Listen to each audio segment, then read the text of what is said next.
আসসালামু আলাইকুম।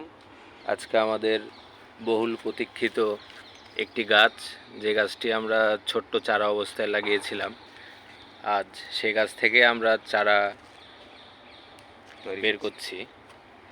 এই যে চারা লাগানোর জন্য প্রথমে কাটিং করা হয়েছিল, কাটিংয়ে মোটামুটি এখন শিকড় বের হয়ে গেছে। আজকে আমরা চারাটি কাটবো এবং সেজন্য আমরা মাটি প্রস্তুত করে নিয়েছি। মাটি প্রস্তুত করে নিয়ে এখন আমরা চারাটি কাটবো। শুরু করেন বিসমিল্লাহ বলে।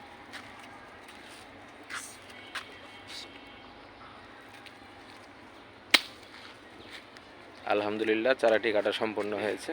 গাছের শিকড় দেখেন, গাছের শিকড় বের হয়ে গেছে। দেখা যাক আমি এখন রোপণ করেন। এখন একটু পরীক্ষামূলক ছোট্ট গাছে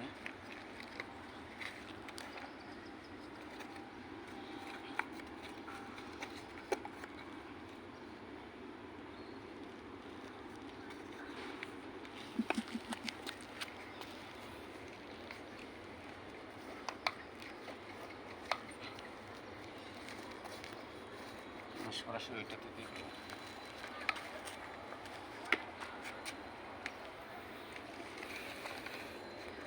ও ইয়ে দিয়ে করলাম, কাটলাম না।